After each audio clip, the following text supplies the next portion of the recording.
What's up, YouTube? I'm back at you another video.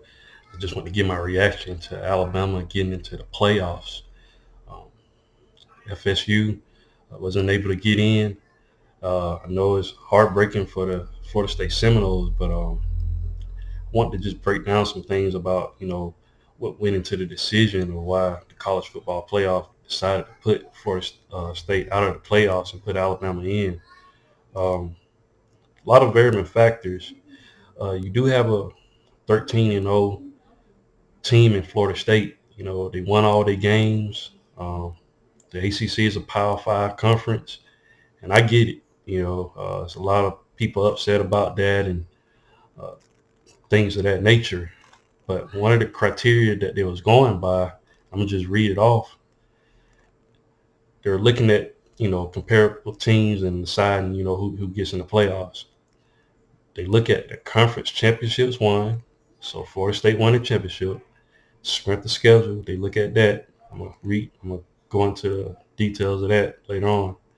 Head-to-head competition, comparable outcomes of common opponents, and then other relevant factors. And this is very, very important. Other relevant factors such as unavailability of key players and coaches that may have affected a team's performance during the season or likely will affect its postseason performance. I think that was the determining factor, you know, or one of the determining factors. Not having Jordan Travis out there, um, that was huge for Florida State, in my opinion. I'm gonna just read off some stats from the games, you know, that Florida State played while when Jordan Travis wasn't able to play. Now, the backup quarterback was Tate Rodemaker. He threw for 134 yards against the Florida Gators. Now, in my opinion, I think he could have did a better job than that. He didn't pass for any touchdowns, but nevertheless, Florida State won the game.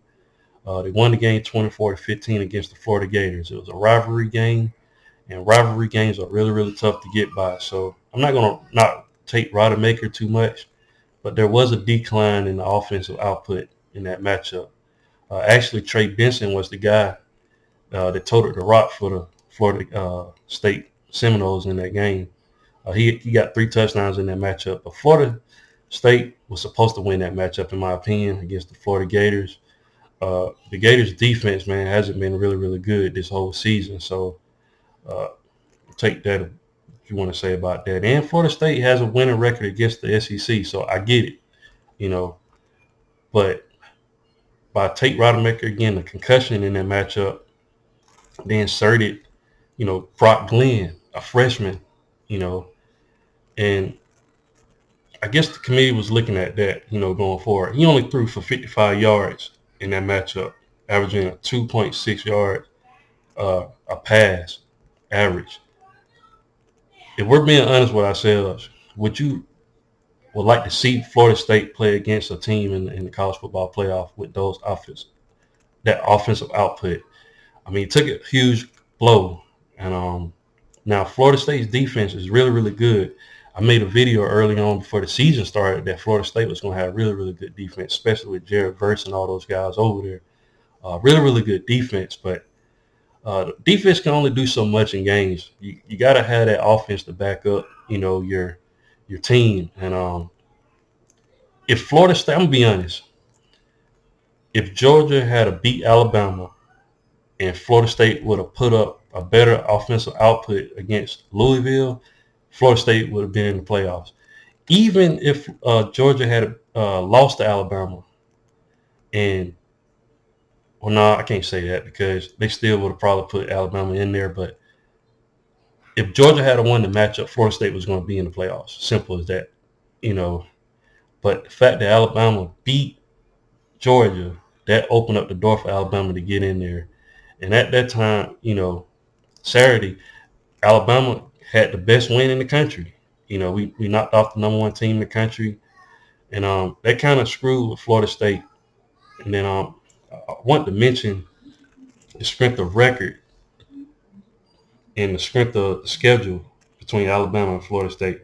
Now, Alabama was fourth in SOR rank, and Florida State was third. But here's the key: strength of schedule rank. Alabama was fifth in the country. Florida State was 55th. I think that is what sealed the game. And then plus, the eye test of them playing against, Louisville.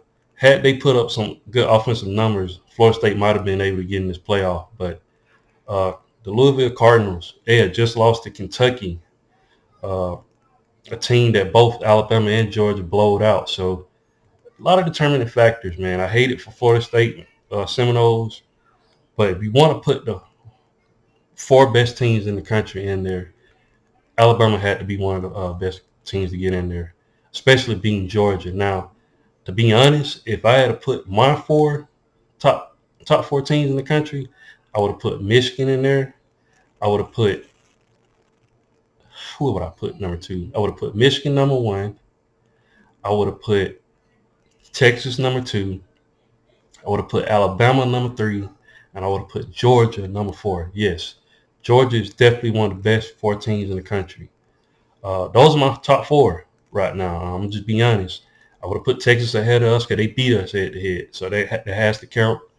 Michigan has been good all season, um, but that's my top four. But it doesn't matter what I say or anything like that. The committee decide their decision. Like I said, I think a key role is the offensive output for Florida State, man. And I saw the message that Jordan Travis put out saying he wished he would have got injured like that, early on in the season. You hate to hear that, from a, player, 'cause that means he rides for his team. I don't blame him, but it's unfortunate. If you want to put the four best teams in the country, you can't deny Alabama is one of the best teams in the country. Uh, the committee did something they never done before. Put in, undefeated conference champion, left them out the playoffs. That was huge. And I'm gonna be honest, I didn't think they was going to actually do it. I thought they was going to do like how they did, last year. TCU was able to get in there even after taking a loss in their conference championship. But a lot of things, man, went on with the decision. But what do you guys think about it? I mean, do you guys think they made the right decision, or you think, it should have been just Michigan, Washington, Texas, and Florida State? I'm gonna be honest though. If you were to put some money on your house and everything like that, who would you bet your money on? Would you bet your money on Florida State, or would you put it on Alabama? And I think that'll answer a lot of people's question. And also too, you got a lot of teams, man, this season that could have. Next year is gonna be crazy. I'm gonna just put it like that with a 12-team playoff. That's not going to solve anything next season, in my opinion. There's going to be a lot of teams that's going to be lobbying to try to get in. You got like a team like Oklahoma that can potentially be in the 12-team playoff next season. LSU, even though they got 3 losses, LSU probably could have been a 12-team playoff. And it's going to be interesting next season how things go, But yeah, the committee did something, new that they never done before. And that was very, very, a hard decision for them to make. Like I said, Texas is definitely one of the best teams in the country. Washington proved themselves in the Pac-12. Michigan just played well, beat Ohio State 3 years in a row. So then, of course, you got Alabama Crimson Tide, beat the number one team in Georgia, back-to-back champs, ended their 29-game winning streak. So that's just my opinion. Alabama should have been in there, but just a tough break for Florida State, man. Came down to that strength of record and the eye test, and that's basically what they're saying. If you were to take any of these head first quarterbacks, from these teams, that would affect basically, the whole team, in my opinion. Even if you was to take Jalen Miro from Alabama, even though I think that, Ty Simpson would be able to handle the offense, if you were to put him against these top teams, it's going to be tough, for him to pull it out. So that's my opinion. I'm getting tired of hearing a lot of Florida State fans talking about they're going to boycott the bowl game. That's crazy in my opinion, man. If anything, If that was my team, I would want us to prove to everybody that we the best. That's exactly what Alabama did last season. We didn't deserve to be in there last season, but we still played our bowl game and we dominated the Big 12 champ. That, in my opinion, if they was going to put anybody in there, it should have been either the next team that was up. But we went out there and we dominated. Florida State, y'all should do the same. If I'm not mistaken, they're playing in the Orange Bowl, and I think they're playing Georgia. Uh, Prove to the committee that they was wrong. They made a bad decision. Blow Georgia out if you can. But that's all I have for the video. I just want to give my thoughts on it, and I just saw a lot of people talking about it. But I'm glad my Crimson Tide are in there.